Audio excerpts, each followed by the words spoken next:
अब इस आग में कई लोग जलेंगे।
अबे अंधा है क्या? देख के नहीं चल सकता क्या? अंधा ही हूँ भाई। अरे भाई सॉरी, मेरी छड़ी मुझे पता नहीं था। आपको ऐसे नहीं निकलना चाहिए, कहीं चोट लग जाएगी आपको। माफ करिए, पर मुझे ध्यान देना चाहिए। ठीक है, आराम से जाइएगा। जी जी। आप चले जाएंगे या मैं छोड़ के आऊं? नहीं, मैं चला जाऊंगा। ठीक है, थैंक यू।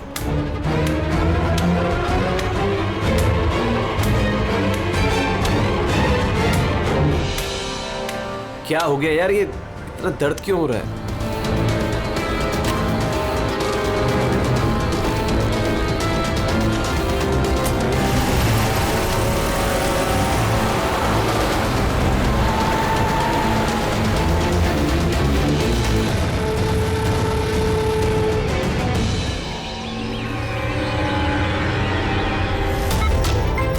कुछ नहीं होगा रमन, तुम्हें कुछ नहीं होगा। Hold on Raman.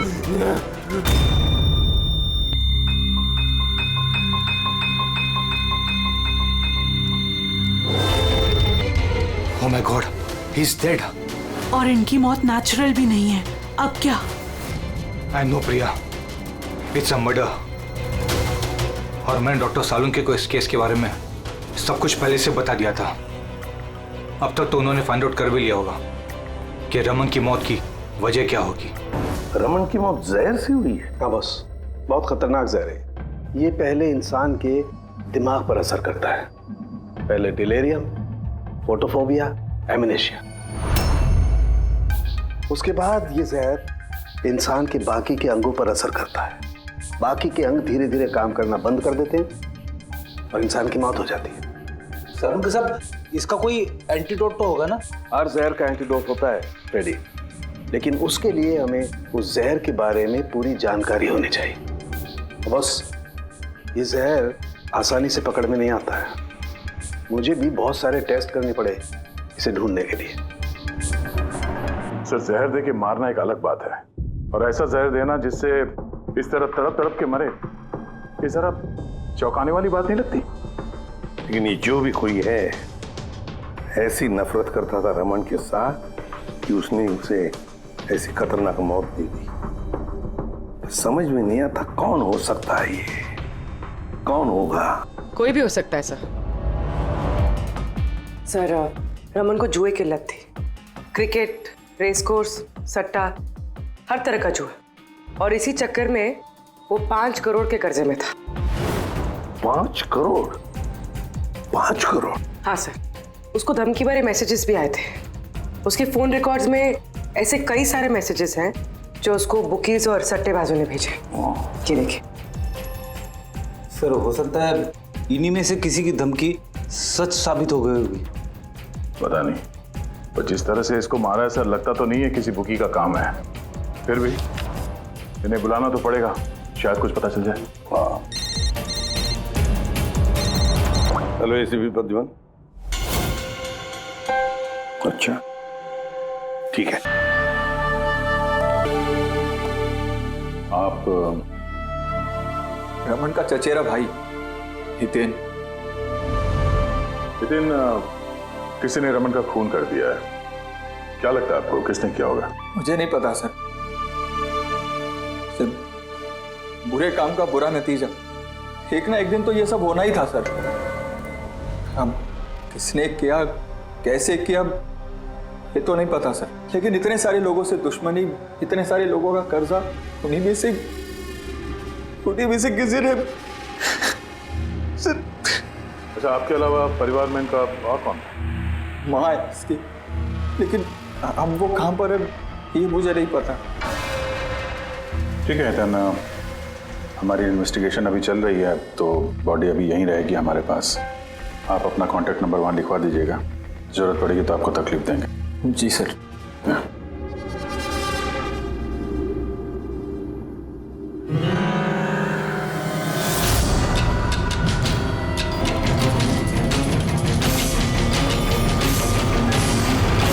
लगता उतना दुखी है नहीं जितना ही दिखा रहा है। हाँ, बॉडी ले जाने की जल्दी नहीं थी, जैसे ही बोला जाओ तो निकल गया। कोई पूछताछ नहीं कब मिलेगी बॉडी। गड़बड़ है ये हितेन, बड़ी गड़बड़ है। ऐसे लग रहा था जिसे ये बात पक्की करने आया था कि रमन मरा है या नहीं। नजर रखो उस पर। रमन,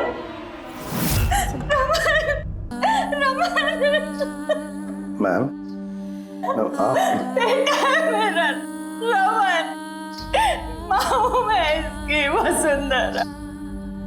बेटा क्या हुआ कि तू आएगा और मुझे घर ले जाएगा एक दिन, पर तू तो इतना दूर चला गया बेटा। तो आप अपने बेटे रमन के साथ नहीं रहती थी? जी नहीं सर।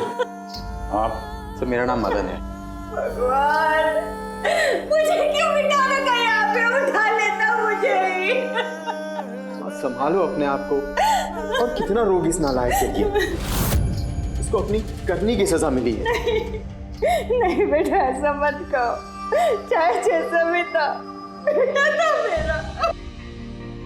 क्यों, ऐसा क्या किया था इसने इनके साथ? इन्हें अपने ही घर से बाहर निकाल दिया, सड़क पर छोड़ दिया अकेले। ऐसा क्यों?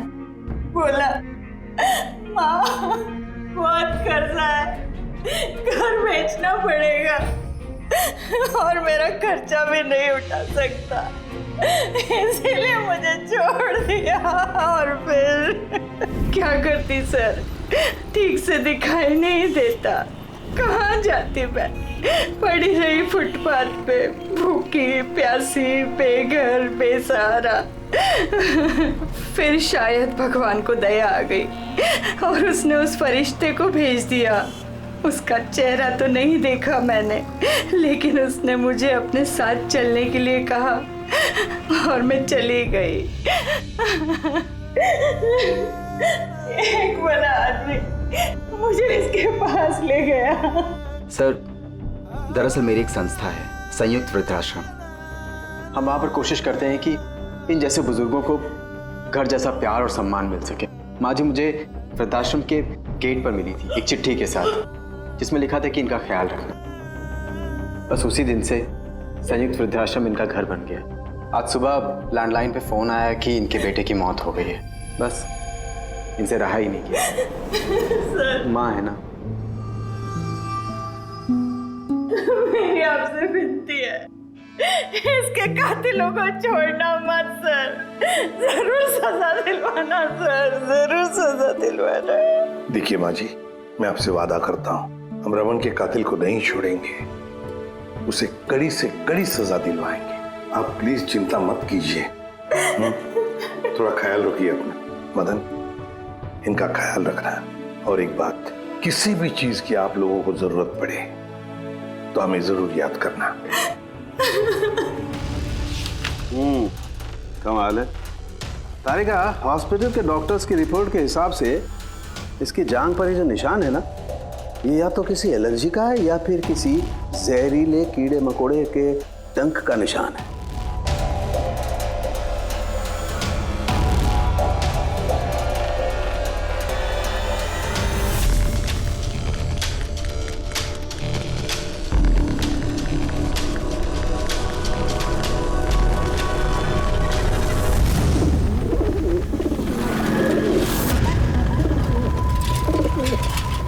सर, इस हितेन की हरकतें ठीक नहीं लग रही है सर। ऐसे ऐसे लोगों के साथ उसका उठना बैठना है, उस पर शक करना बनता है सर। एक और बात है सर, कुछ समय पहले ये रमन ने उसे अपने घर से निकाल दिया था। अब रमन के मरने के बाद वो उसकी प्रॉपर्टी हड़प करने की कोशिश कर रहा है सर। सर एक मिनट, यहाँ आएंगे प्लीज। सर इसके स्किन पे ना मुझे कुछ ये अजीब सा दिख रहा है।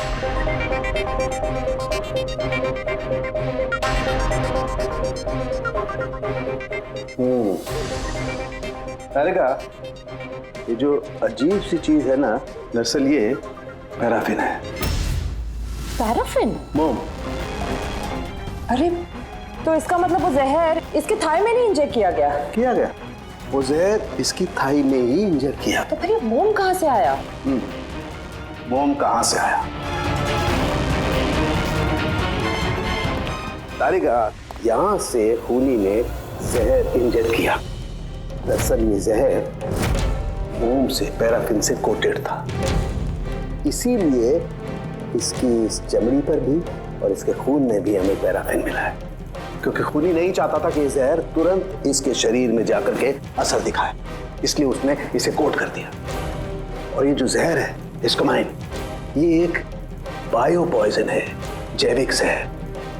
खूनी ने इसे मोम से कोट किया, इसके शरीर में इंजेक्ट किया और फिर इसके शरीर की गर्मी से मोम पिघलने लगा और वो जहर इसके खून में मिलकर के अपना असर दिखाने लगा। मतलब ये जहर किसी लिक्विड फॉर्म में नहीं बल्कि पैलेट यानी छोटी गोली के फॉर्म में इसके शरीर में डाला गया है। एग्जैक्टली।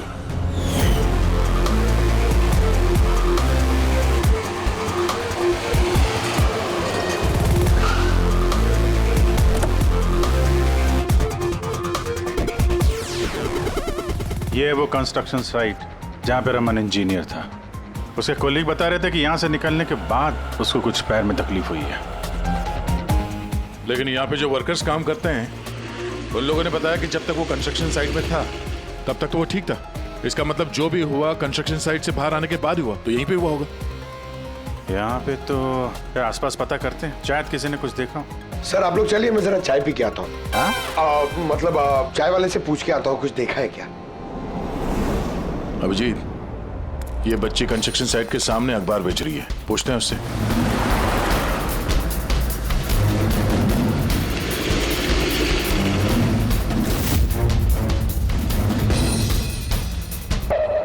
क्या नाम है बेटा आपका? चुटकी। चुटकी। अच्छा बेटा जरा ये देखो, ये फोटो देखो ध्यान से। इनको जानती हैं आप, पहचानती हैं? हाँ, ये अंकल तो हमेशा मुझसे अखबार खरीदते थे, पर 3 दिन से ये नहीं आए। तो 3 दिन पहले आपने इस अंकल को यहाँ पे देखा था? हाँ, एक आदमी के साथ ये टकरा गए थे, इनको चोट भी लगी थी। वो आदमी बहुत अजीब था। अजीब मतलब?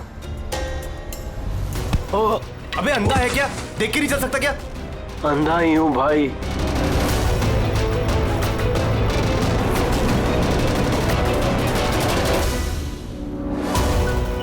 क्या हो गया यार?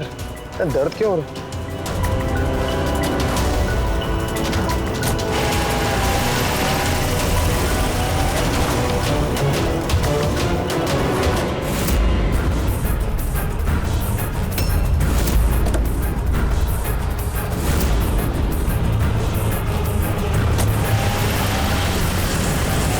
तो अंधा नहीं था और उसी ने हमला किया रमन पे। अच्छा बेटा, आप वो जो अंकल थे उनको पहचान सकते हो? देखा था आपने उनको ठीक से? नहीं। अच्छा, वो कार का नंबर देखा आपने? नहीं अंकल, वो अंकल को कार चलाते देख मैं एकदम चौंक गई थी, इसलिए कार का नंबर याद नहीं है। पर क्या बात है अंकल, इंजीनियर अंकल ठीक तो है ना? नहीं बेटा, उन्हें कुछ नहीं हुआ। वो अभी किसी दूसरे कंस्ट्रक्शन साइट पे चले गए, अब वो यहाँ पर नहीं आएंगे। Thank you. आप इस समय अखबार बेच रही हो, स्कूल नहीं जाती आप?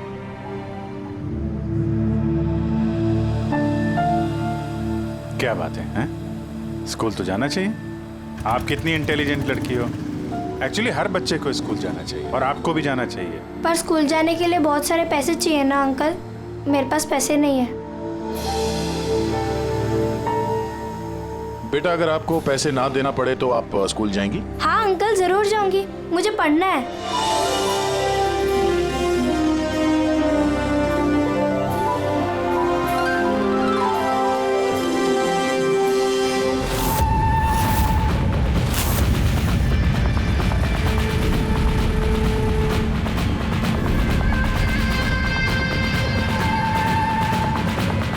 समीर, अब तुम्हारी बारी। हाँ बोलो।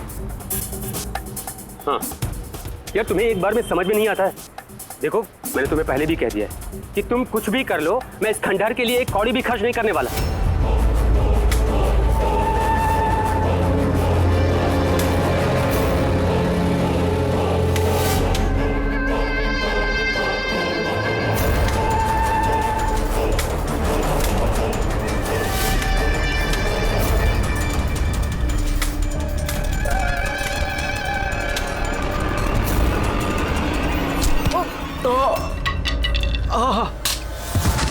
ओए, दिखाई नहीं दे। मेरी छड़ी। Sorry, I am sorry. मेरी छड़ी। I am sorry, extremely sorry. अब आपको कहीं लगी तो नहीं? आप ठीक है ना? मैं आपको कहीं ड्रॉप कर दूं? नहीं, मैं ठीक हूँ, मैं चला जाऊंगा। आप ठीक है ना? नहीं, I'm okay। आप संभाल के जाइए। हाँ जी, आप संभाल के जाइए। Okay, thank you.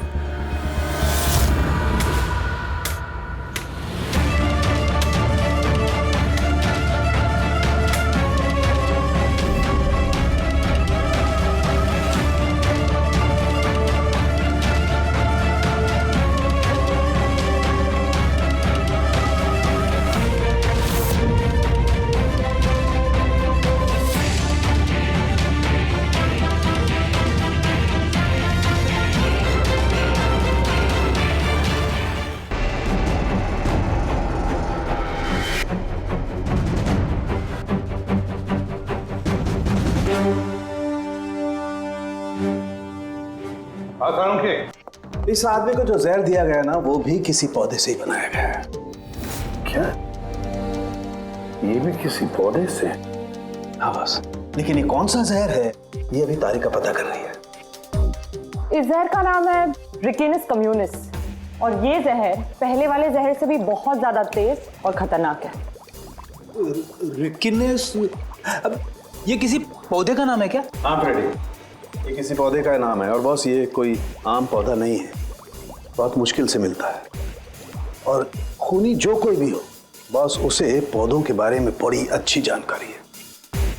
हाँ, जानकारी तो होनी चाहिए पौधों के बारे में, तभी तो। लेकिन सर, इन हत्याओं की वजह क्या है? ना तो हमें रमन की हत्या का कारण पता है और ना समीर का, और दूर दूर तक इन दोनों का एक दूसरे से कोई संबंध ही नहीं है। सर, समीर और रमन के बीच में एक चीज तो कॉमन है। क्या? माय गॉड, तो ये है वो कड़ी जो समीर और रमन को जोड़ती है। तो क्या दोनों ने एक ही गलती की? जी सर, रमन की तरह समीर ने भी अपने बूढ़े और कैंसर पेशेंट पिता को घर से निकाल दिया था। हमने उनके बारे में छानबीन की और एक ऐसे शख्स से मिले जिन्होंने समीर के पिता को ढूंढने में मदद भी की और इस केस को एक नया मोड़ दिया। कौन है वो? सर, ये डॉक्टर दिनेश है। Hello sir. कैंसर सेंटर के चोड़ी। समीर के पिताजी का इलाज यही कर रहे थे। डॉक्टर दिनेश, सर एक बात समझाइए। समीर ने अपने पिताजी को घर से बाहर निकाला था, तो फिर ये समीर के पिताजी आपके यहाँ कैसे पहुंचे, आपके कैंसर सेंटर में? किसी ने उन्हें हॉस्पिटल पहुंचा दिया था। मैं हॉस्पिटल पहुंचा ही था जब मैंने इनको देखा। ये चेयर पे बैठ के कुछ बड़बड़ा रहे थे, हाथ में लिफाफा था। मैंने पूछा कि कौन है, लेकिन इनको कुछ याद नहीं था। मैंने उनके हाथ से लिफाफा लिया। पैसों के अलावा उसमें एक चिट्ठी भी थी। उसमें लिखा था कि इनको कैंसर है और हम इनको अपने यहाँ एडमिट करके इलाज शुरू करें। एडमिशन के लिए डिपॉजिट की रकम लिफाफे में है और इलाज के पैसे भी हॉस्पिटल के अकाउंट में ट्रांसफर हो जाएंगे। उनकी उम्र और हालत को देखकर मैंने उनको एडमिट तो कर लिया, पर मुझे चिंता थी अगर पैसे ना मिले तो। लेकिन भगवान का शुक्र है, अगले ही दिन इलाज के पूरे पैसे 10 लाख रुपए हॉस्पिटल के अकाउंट में ट्रांसफर हो गए थे। 10 लाख रुपए? किसने ट्रांसफर किए? सर 100% खूनी ने दिए होंगे। सर बैंक डिटेल से पता चल जाएगा। पता चल गया। एक्चुअली पैसे समीर की वाइफ रत्ना ने दिए थे सर। ये सब मेरी गलती है सर। मेरी वजह से समीर की जान चली गई। मैंने ही उसे उकसाया था। पिताजी की देखभाल में काफी प्रॉब्लम हो रही थी और सारी प्रॉपर्टी और सब हमारे नाम पर हो ही चुका था, तो मैंने समीर को कह के पिताजी को घर से निकलवा दिया। शर्म नहीं आती तुम्हें? समीर के पिता तुम्हारे भी पिता समान थे, उनको ही घर से निकाल दिया। ये सब करने के बाद फिर उनकी इलाज के लिए 10 लाख रुपए क्यों दिए? मुझे किसी ने धमकी दी थी सर कि अगर पिताजी के इलाज के लिए 10 लाख रुपए नहीं दिए तो वो समीर को और मुझे मार देंगे। सर मैंने उन्हें 10 लाख रुपए दे दिए, फिर भी उन्होंने समीर को मार दिया। और अभी भी कहा है कि अगर हर महीने पिताजी के इलाज के लिए 50,000 रुपए नहीं दिए तो वो मुझे भी मार देंगे। किसी पे शक है तुम्हें? नहीं। उसके बारे में कुछ याद है? उसकी आवाज, उसका लहजा, कुछ भी? कुछ भी याद नहीं। सर प्लीज मुझे बचा लीजिए। सर मैं मरना नहीं चाहती। सर मैं पिताजी को घर ले आऊंगी। मैं उनकी पूरी देखभाल करूंगी, पूरी कोई तकलीफ नहीं होगी। सर आप प्लीज मुझे बचा लीजिए। घबराओ सर प्लीज मुझे बचा। कुछ नहीं होने देंगे तुम्हें हम। तो भी जिस नंबर से इसे धमकी भरे कॉल आते थे वो नंबर ले लो और पता करो कहाँ का है। आप चलिए।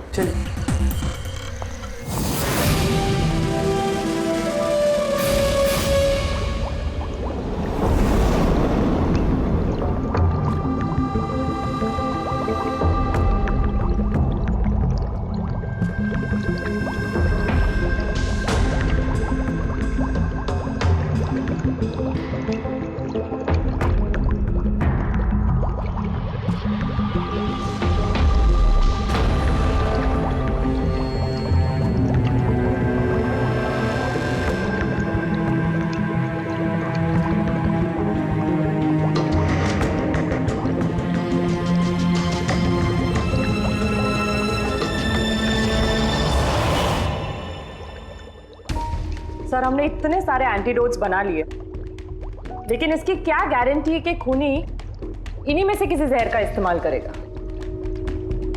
अब कुछ भी हो जाए, हम खूनी का दिमाग तो नहीं पढ़ सकते ना। तुम्हारी बात बिल्कुल ठीक है तारिका, लेकिन एक बात समझो, खूनी इन पौधों का जहर निकाल करके इस्तेमाल कर रहा है। इन पौधों का पहले से भी ज्यादा तेज हर बार। तो हमें हमेशा चौकन्ना रहना पड़ेगा। पता नहीं वो अगली बार कौन से पौधे का जहर किस पर इस्तेमाल करे। पता नहीं किस पर, कब, कहां, कैसे, किस पौधे का, पता नहीं।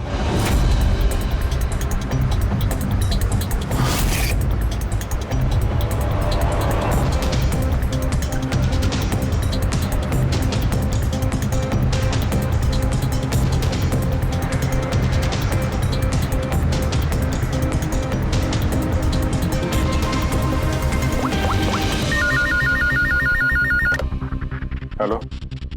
हाँ पूर्वी बताओ।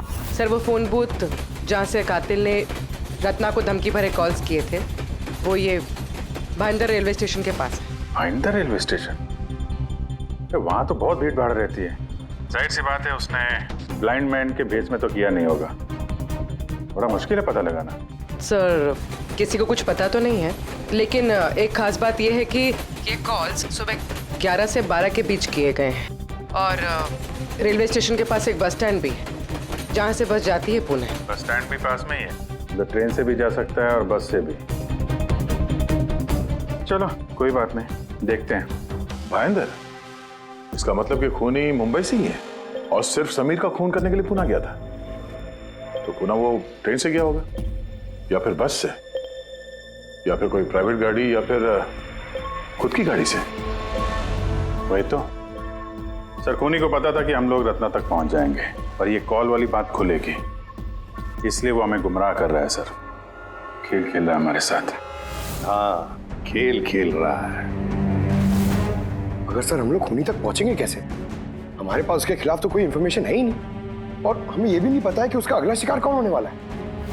पंकज, इससे पहले कि खूनी अपनी शिकार तक पहुंचे, हम शिकार उसके सामने डाल देंगे। ये घटना आज सुबह 10 बजे की है। मुंबई के गोरेगांव रेलवे स्टेशन पर एक बुजुर्ग ने रेल के नीचे आकर अपनी जान देने की कोशिश की। वहां मौजूद लोगों ने उन्हें बचा लिया। आइए जानते हैं कि आखिर वो क्या वजह है जिसने एक बुजुर्ग को ये करने पर मजबूर कर दिया। मुझे क्यों पकड़ के रखा हुआ? छोड़ दो मुझे, मैं नहीं जीना चाहता हूँ। क्या करूँगा मैं जी करके? लेकिन आपके साथ हुआ क्या है? आखिर आप क्यों मरना चाहते हैं? क्या हुआ? मेरे साथ क्या हुआ? मुझे मेरे इकलौते बेटे ने घर से बाहर निकाल दिया अकेले करके। मैंने अपने बच्चे को इतने प्यार से पाला पोसा और उसने मुझे घर से बाहर निकाल दिया। ये तो बड़े दुख की बात है। आखिर क्या हो गया हमारी आजकल की पीढ़ी को? आपका बेटा करता क्या है? क्या करता है? स्कूल जाता है। टीचर है? नहीं, पढ़ता है। स्कूल में पढ़ता है। अभी 8 साल का ही तो है। जी क्या कहा आपने? क्या कहा मैंने? आपका बेटा कितने साल का है? कितने साल का है? आपने कहा 8 साल का है। मेरा बेटा 8 साल का है। उसने मुझे घर से बाहर निकाल दिया। मैं मर जाऊंगा। सुना आपने? इनका दावा है कि इनके 8 साल के बेटे ने इनको घर से बाहर निकाल दिया। आखिर क्या वजह है? कौन है ये 8 साल का बच्चा? रेल की पटरी पर जान देने की कोशिश करने वाले बुजुर्ग के 8 साल के बेटे का पता चल गया है। वो दरअसल 33 साल का सॉफ्टवेयर इंजीनियर है। बुजुर्ग की दिमागी हालत ठीक नहीं है, इसलिए अब भी वो उसे 8 साल का बच्चा ही समझते हैं। उनका बेटा अमेरिका में रहता है और उसने उन्हें घर से बाहर निकाल दिया है। उसके बाद ही बुजुर्गों ने अपनी जान देने की कोशिश की। आइए उनके बेटे से ही पूछते कि उन्होंने आखिर ऐसा क्यों किया। सर एक सवाल सर, क्या ये सच है कि आपने अपने पिताजी को घर से बाहर निकाल दिया है? हाँ ये सच है। सर आखिर आपने ऐसा क्यों किया? आपको एक बार भी बुरा नहीं लगा? हाँ निकाला मैंने और बुरा भी नहीं लगा। आप जानते हैं इनको? आपने कभी झेला इनको? इनको अल्जाइमर्स की बीमारी है। मैं पागल हो गया उनका ख्याल रखते रखते। मेरी खुद की एक लाइफ है, मेरी वाइफ है, मेरी फैमिली है। मैं क्या करूं? कब तक पैसे दे के इनका ट्रीटमेंट का काम कराते रहूं? मैं पैसे नहीं है मेरे पास, सब खत्म हो गया। अरे यहाँ से, अरे छोड़ दो मेरा पीछा, मेरे दूर चले जाओ मुझसे। परेशान हो गया आपसे मैं। ये तमाशा देखो खड़ा कर दिया। खुश हो गए? चले जाओ मुझे छोड़ के यार। सर कभी आप भी तो छोटे थे ना। इन्होंने आपको पाल पोस के बड़ा किया, इस लायक बनाया और आपने इन्हें घर से ही बाहर निकाल दिया। तुमको बहुत प्यार आ रहा है? हाँ? जा अडॉप्ट कर ले जाके। दिमाग खराब मत करो मेरा। तुमको जो करना था ना तुमने आके कर लिया बवाल खड़ा। प्यार भी मिल गई ना तुमको, पैसे कमा लिए ना। हटो यहाँ से। तो देखा आपने कि किस तरह एक लड़के ने अपने बाप को घर से बाहर निकाल दिया। अब ये बेचारे बुजुर्ग कहाँ जाएंगे, किसके साथ रह जाएंगे? इन्होंने अपनी सारी पूंजी अपने लड़के पे लगा दी और आज इनके लड़के ने इनको घर से ही बाहर निकाल दिया।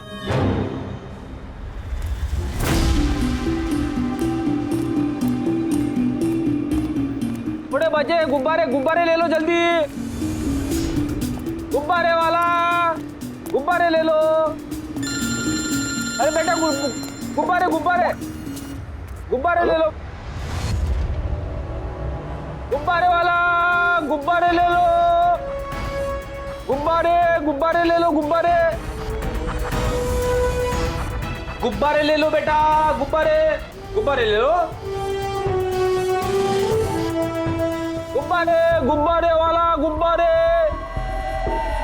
गुब्बारे ले लो।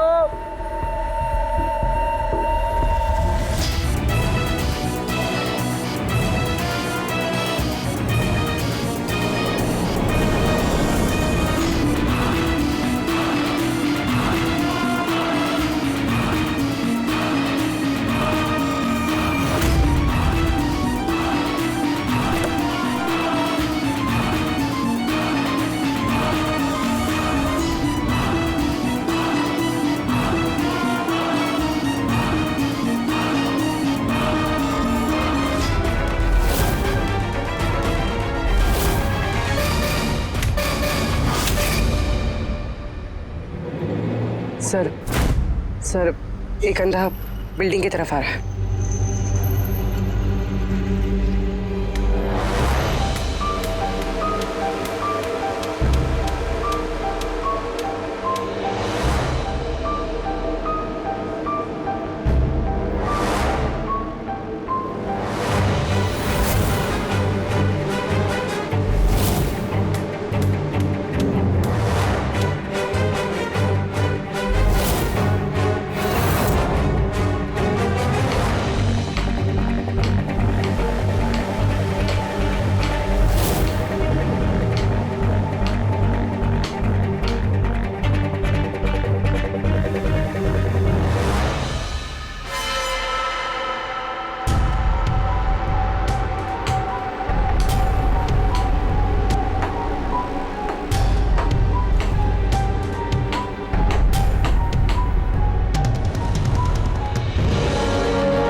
इतने सारे लोग?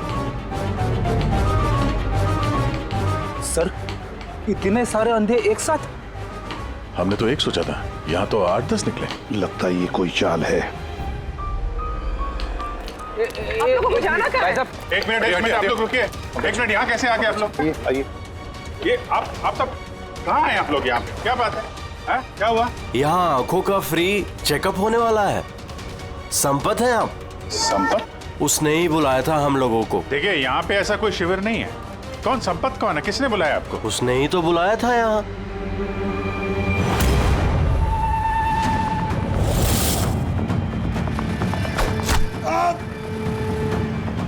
पंकज! पंकज! क्या हुआ? पंकज! वो रहा। पकड़ो उसे। छोड़ना नहीं।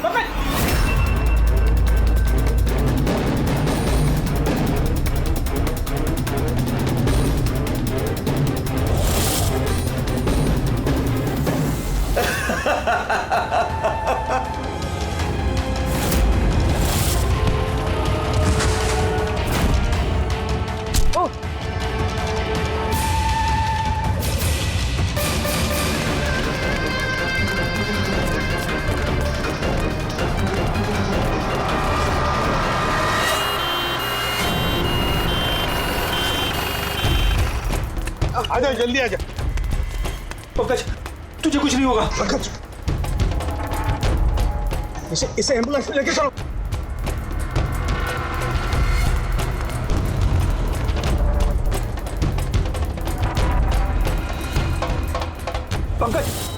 पंकज, तुझे कुछ नहीं होगा। पंकज! तारिका, ये लो, इससे जहर का पता करो। अगर जहर का पता नहीं चला तो हम एंटीडोट नहीं दे पाएंगे। मेरी बात सुन रहे हो तुम? सुना नहीं है पंकज, आंखें बंद मत होने देना। आदिश, हमारे पास इसका एंटीडोट हो, वरना हमें इसे हॉस्पिटल ले जाना पड़ेगा। एंड आई एम श्योर ये वाला जहर पहले वाले जहर से बहुत ज्यादा स्ट्रॉन्ग है। तारिका, एक काम करो, नेशनल बायो सेंटर को फोन करो और उसे लाइन पर रखो।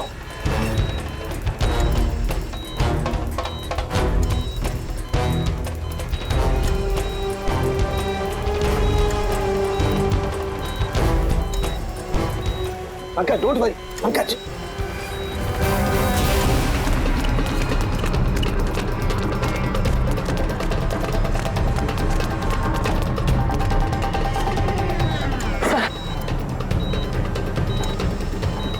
ओह माय गॉड, ये नहीं हो सकता है। और सूत्र तो जहर ही बदल दिया। लेकिन सर हमारे पास इतने सारे एंटीडोट से कोई ना कोई तो काम करेगा ना। कोई काम नहीं करेगा बॉस, ये पौधे का जहर ही नहीं है, उसने जहर बिल्कुल बदल दिया है। अब क्या होगा सालुंके? करना कुछ यार। पंकज की ब्रीदिंग, सब ठीक हो जाएगा। हाँ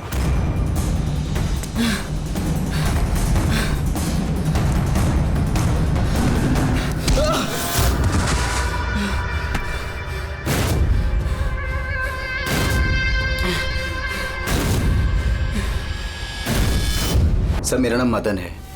तुमने क्या ये सब? क्यों पड़े हो मेरे पीछे? मैंने जो किया सही किया। लोगों की जान लेना सही है? मैंने सिर्फ बुरे लोगों को सजा दी है सर। जो लोग अपने माँ बाप का ख्याल नहीं रखते ना, उनको इस दुनिया में जीने का कोई हक नहीं होता। जब मेरी माँ की मौत हुई थी तो मेरी दुनिया उछल गई थी। उसी वक्त मैंने इस संयुक्त वृद्धाश्रम की शुरुआत की थी। सर वहाँ पर जितने भी बुजुर्ग माँ बाप आते हैं ना, सब अपने बच्चों के सताए हुए होते हैं। ये देखकर मेरा खून खौल जाता है। मैंने उसी वक्त इस फैसला किया था कि मैं इन सबको सबक सिखाऊंगा, इसीलिए मैं मार देता हूं इनको। क्या गलत किया मैं? सर कुछ करो सर। कुछ नहीं कर सकते जब तक उस जहर का कंपोजिशन नहीं पता लगेगा फ्रेडी, हम कुछ भी नहीं कर सकते। अगर इसे गलत एंटीडोट दे दिया तो ज्यादा खतरनाक होगा यार। सर पंकज की हालत तो बिगड़ती जा रही है। सर पल्स गिर रही है, हॉस्पिटल ले जाना पड़ेगा। हॉस्पिटल जाके कुछ नहीं होगा, हमारे पास इतना वक्त नहीं है वहां जाकर टेस्ट करें। मुझे इस जहर का नाम चाहिए यार। पंकज। हेलो। हाँ सर, हाँ सर, पकड़ा गया सर। खूनी मदन है। हाँ जहर हम पता करते हैं। कभी पता नहीं चलेगा तुमको, कभी पता नहीं चलेगा तुम लोगों को। उसने भी पापा को सताया। मदन गाड़ी। Oh no. Madan Madan Madan Madan ambulance बुलाना पड़ेगा जल्दी। नहीं सर, कोई फायदा नहीं है। मान लिया तुमने उन लोगों के साथ जो कुछ भी किया, मान लिया, लेकिन तुमने जिसे वो जहर चुबाया है वो बेगुनाह है, निर्दोष है, उसने कुछ नहीं किया। वो जहर कौन सा बताओ? हाँ? BTX। सब उस जहर का नाम BTX है। सालुंके, जहर का नाम है BTX। पंकज, जागते रहना, आंखें बंद मत होने देना।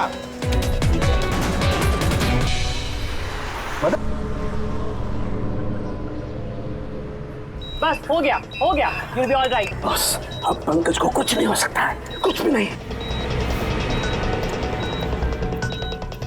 Welcome my boy. घबराओ मत, कुछ नहीं होगा तुम्हें।